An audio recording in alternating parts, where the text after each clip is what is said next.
Hello students, हमारा chapter number 8 चल रहा है और उसकी एक्सरसाइज है 8.2। तो हमने लास्ट वीडियो के अंदर हमने कुछ क्वेश्चन किए थे। हमने 2 क्वेश्चन करवाए थे, उसके बाद मैंने 5 क्वेश्चन करने के लिए कहा था। तो मैं अब ये मान के चल रहा हूँ कि आपने 5 क्वेश्चन कर लिए होंगे और किसी भी स्टूडेंट को कोई भी परेशानी या दिक्कत नहीं आई होगी, क्योंकि मैंने आपसे बोल रखा है कि किसी प्रकार की कोई परेशानी आती है या फिर कोई क्वेश्चन नहीं आता है तो आप मैसेज कर पूछ सकते हो। आपका किसी भी स्टूडेंट का कोई मैसेज नहीं आया, कोई भी प्रॉब्लम नहीं आई, तो मैं ये मान के चल रहा हूँ कि आपने जो 5 क्वेश्चन जो मैंने दिए थे 8.2 के फर्स्ट 5 क्वेश्चन वो सभी ने कर दिए हैं। ठीक है, अब मैं जो क्वेश्चन नंबर 6 करवा रहा हूँ, ठीक है, क्योंकि जो क्वेश्चन नंबर 5 थे वहाँ तक हमारे पास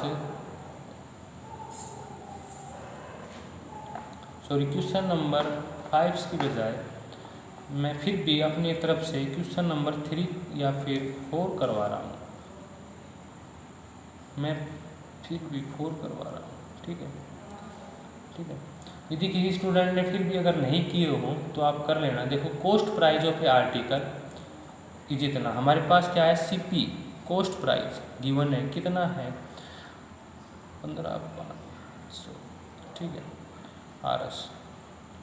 तो the coast price of an article is 15,500 and RS 450 were spend on it's repair. ठीक है, if it is sold for a profit of 15%, find the selling price of the article. तो अब वो 15%, देखो कोई भी एक आर्टिकल खरीदा किसी ने, वो इतने रुपए में उसने खरीदा। ठीक है, अब उसके बाद उसने 450 रुपये क्या कर दिए, उसके रिपेयरिंग पे खर्च कर दिए।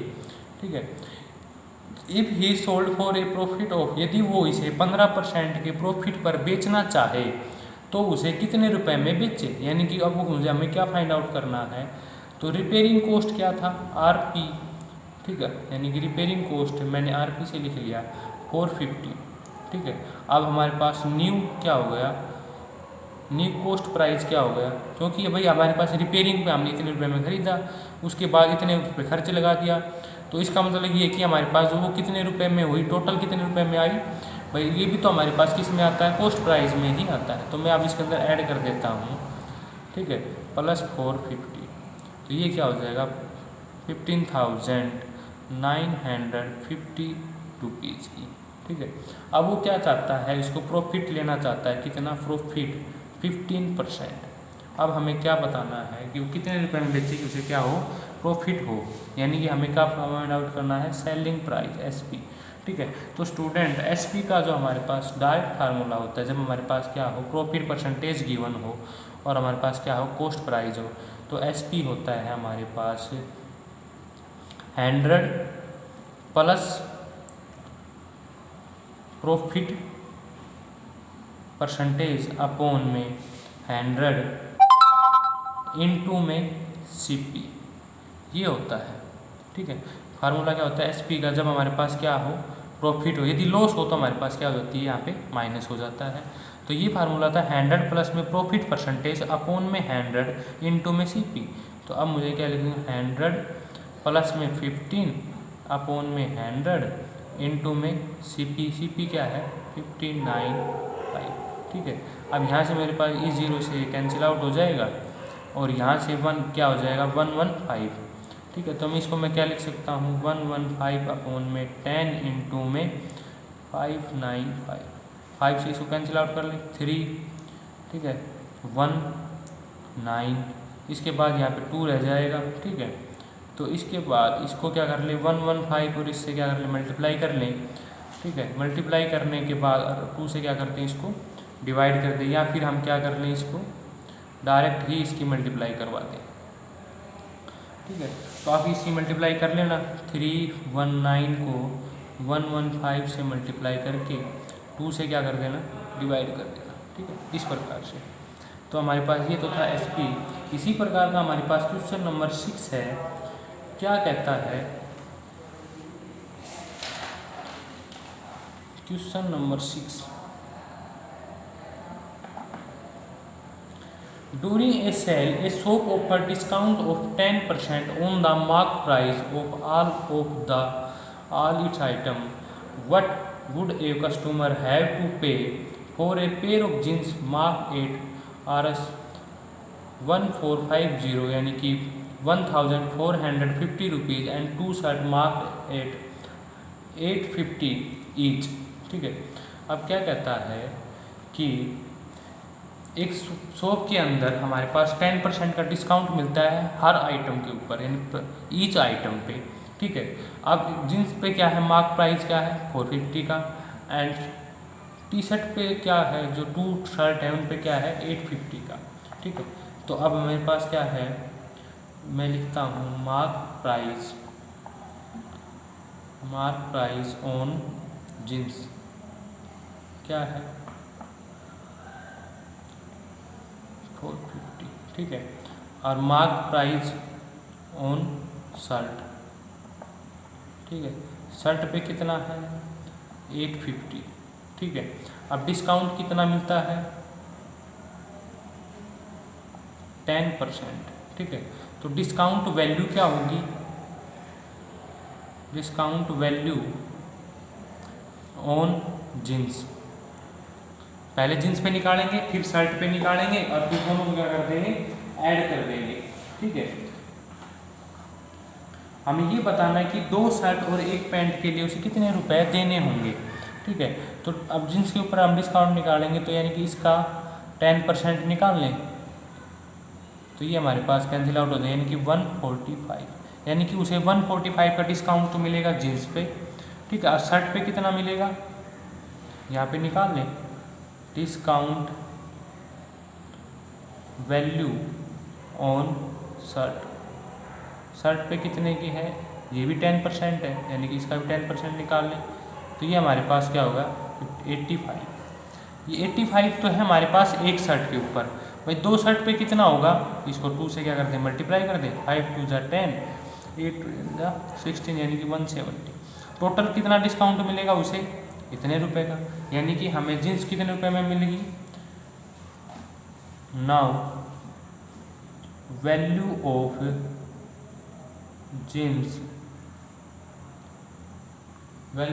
जींस, आफ्टर डिस्काउंट,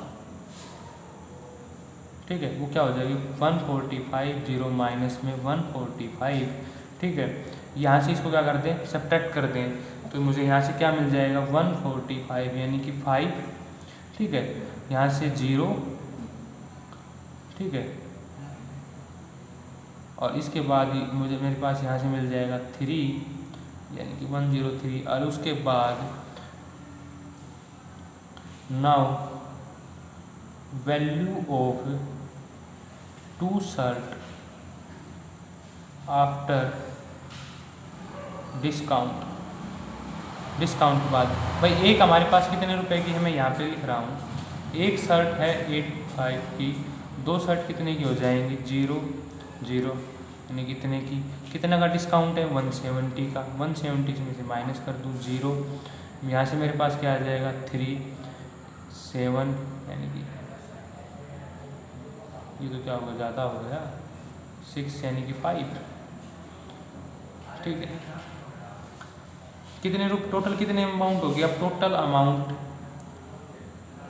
अमाउंट क्या हो जाएगी 530 प्लस में 3005 ऐड कर दें 382 यानी कि 2835। ठीक है, इस प्रकार से हमें क्वेश्चंस करने हैं। क्वेश्चन नंबर जो अब हमारा है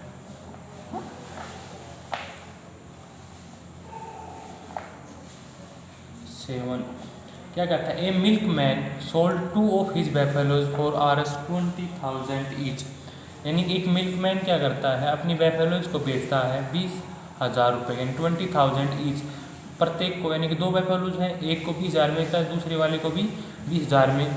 on one made a gain, यानी कि एक पे तो उसे क्या होता है 5% का प्रॉफिट होता है और दूसरे पे क्या होता है 10% का लॉस होता है। फाइंड हिज ओवरऑल गेन और लॉस परसेंटेज। ठीक है, हमें ये बताना है कि टोटल उसे ओवरऑल क्या हुआ, गेन हुआ या फिर लॉस हुआ। ठीक है, अब देखो हमारे पास SP क्या है 20,000, ठीक है, RS एक पे क्या होता है लॉस होता है, ठीक है। एक पे तो उसे क्या हुआ 10% का लॉस, 10% लॉस, ठीक है। दूसरी पे क्या होता है उसे, उसका भी क्या है SP, मैं यहाँ पे आपको हिंट दे देता हूँ इस प्रकार से। और दूसरे पे होता है प्रॉफिट, ठीक है, उस पे 5% का। दोनों का क्या निकाल लें भाई, अब इस पे इसको लॉस हुआ है तो इसका मतलब क्या होगा, इसका हम क्या निकाल लें, कॉस्ट प्राइस निकाल लें, इसका भी क्या निकाल लें, कॉस्ट प्राइस निकाल लें, ठीक है। और फिर उसमें पूछा कि ओवरऑल क्या हुआ, ओवरऑल हमें, ओवरऑल मतलब इन दोनों को हम क्या कर दें, ऐड कर दें, ठीक है, ठीक है। ये तो हमारे पास क्या होगा, टोटल सेलिंग प्राइस होगा। अब हमें क्या चाहिए, टोटल कॉस्ट प्राइस चाहिए।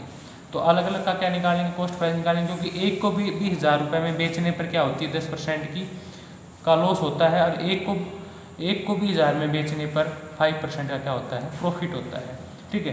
तो इसका CP क्या होगा हमारे पास, CP का फार्मूला होता है 100 अपॉन में लॉस है 100 माइनस में लॉस परसेंटेज इनटू में SP, ठीक है। इसका क्या है CP 100 अपॉन में 100 प्लस में प्रॉफिट परसेंटेज इनटू में SP, ठीक है।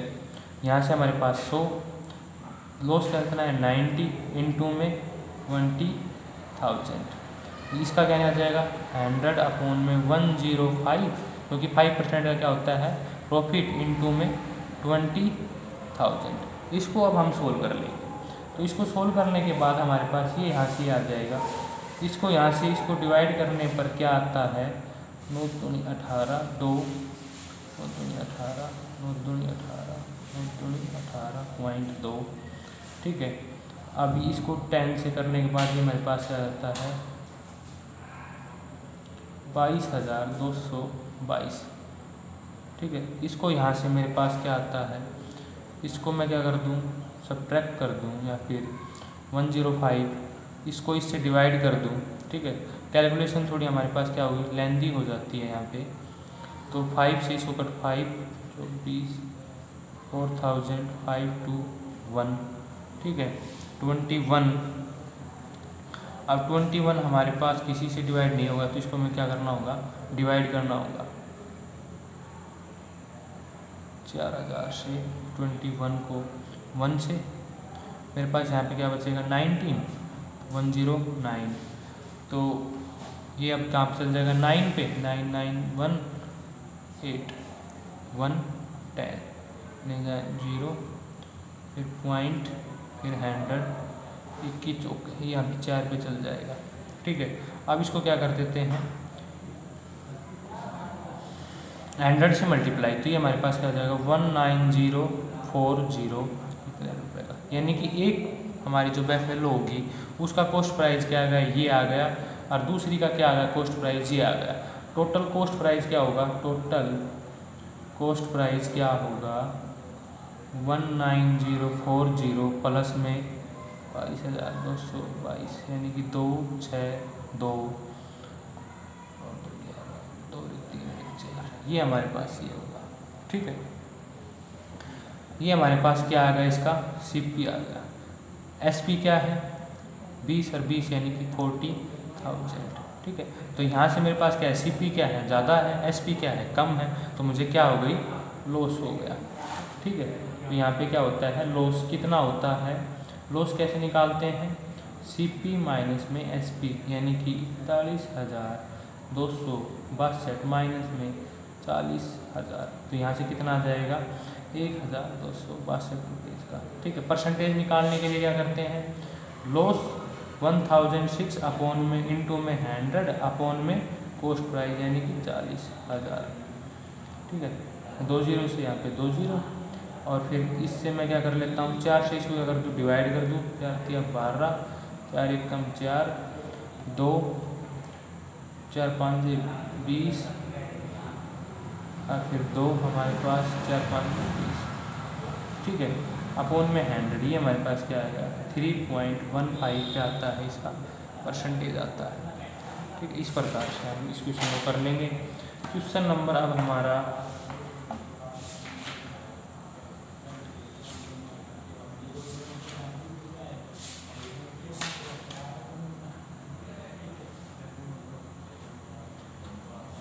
हमने 7 का क्वेश्चन, हमारे पास 8 क्वेश्चन है। The price of TV is Rs 13,000 and sale tax on the rate 5%, find the amount of you will have to pay. देखो हमारे पास टीवी का क्या प्राइस है, क्वेश्चन नंबर 8, टीवी का प्राइस है 13,000, ठीक है। अब सेल टैक्स इसके ऊपर कितना लगता है, 12%। 12% इस पर टैक्स लगा, तो हम क्या करेंगे, पहले इसका 12% फाइंड आउट कर लेंगे और फिर इसके अंदर ऐड कर देंगे, तो ये हमारे पास क्या आ जाएगा, टीवी की वैल्यू आ जाएगी। क्वेश्चन नंबर 9 देखो क्या है, मैं अब इस पर हिंट दे देता हूँ क्योंकि हमारी वीडियो काफ़ी बड़ी हो गई है। Arun bought a pair of at a sale where discount given was 20%, if the amount he pays इतना, फाइंड द मार्क प्राइस, ठीक है। अमाउंट पे की हमारे पास अरुण कुछ यहाँ पे खरीद रहा है, पेयर ऑफ सैकेज, ठीक है, सेल वेयर डिस्काउंट, इन उसको क्या मिला, 20% डिस्काउंट मिला, तब उसने कितने रुपए दिए, इतने रुपए दिए, ठीक है। तो हम उसको क्या कर लेंगे, उसकी प्राइस को क्या मान लेंगे, x मान लेंगे। इसका पहले क्या निकालेंगे, 20% निकालेंगे, x का 20% निकाल लेंगे। ये प्राइस इसको क्या मिला था, डिस्काउंट, यानी कि इसमें से इसको क्या कर देंगे, माइनस, और किसके इक्वल रख देंगे, इसके इक्वल रख देंगे, तो हमारे पास x की वैल्यू आ जाएगी, ठीक है। यानी कि x की वैल्यू क्या है, मार्क प्राइस। हम मार्क प्राइस को क्या मान लेंगे, x मान लेंगे, ठीक है। अब मार्क प्राइस पे उसने क्या मिला है, 20% का डिस्काउंट मिला है, तो ये पहले उसका डिस्काउंट निकालेंगे, फिर उसमें से माइनस कर देंगे, वो हमारे पास किसके इक्वल गिवन है, 1600 के इक्वल गिवन है। Purchase of hair dryer of RS including 8% VAT, find the price before VAT was added. अब क्या कहता है कि एक वैट है, हेयर ड्रायर खरीदा गया, क्वेश्चन नंबर 10, वो कितने रुपए में खरीदा गया, इतने रुपए में, जिसके ऊपर वैट है कितने का, 8%, यानी कि ऐड करने के बाद मुझे इतने रुपए में उसे परचेज किया गया, ठीक है। तो अब ये पूछ रहा है कि जब इसके ऊपर जब वैट नहीं था तब इसमें कितने रुपए क्या थे, मार्क प्राइस क्या था, भाई इसका क्या निकाल लेंगे, x की वैल्यू मान लेंगे, सेम क्वेश्चन है क्वेश्चन नंबर 9, x की वैल्यू मान लेंगे, उस पर क्या निकाल लेंगे, 8% वैट निकाल लेंगे, ठीक है। ये इस वैल्यू के अंदर हम क्या कर देंगे, ऐड कर देंगे, क्योंकि यहाँ पे क्या है, टैक्स है, ये वैल्यू x के अंदर क्या कर देंगे, ऐड कर देंगे, और ये किसके इक्वल होगा, इसके इक्वल होगा, यहाँ से x की वैल्यू फाइंड आउट हो जाएगी, ठीक है। तो इसी के साथ क्वेश्चन हमारी जो एक्सरसाइज 8.2 है वो कंप्लीट हुई, ठीक है। तो आपने 8.2 हमारी कंप्लीट करवा दी है, ठीक है। तो आपने 10 क्वेश्चन सभी अपनी फेयर नोटबुक के अंदर करने हैं। तो स्टूडेंट अगर किसी स्टूडेंट को किसी प्रॉब्लम, किसी क्वेश्चन के अंदर कोई प्रॉब्लम आती है तो आप मैसेज करके या फ़ोन करके या फिर कॉल करके, जैसे भी आपको अच्छा लगे, मैसेज करके आप क्वेश्चन बता सकते हो, आपको दोबारा बताया जाए क्वेश्चन, या आपको हर क्वेश्चन का सॉल्यूशन मिलेगा।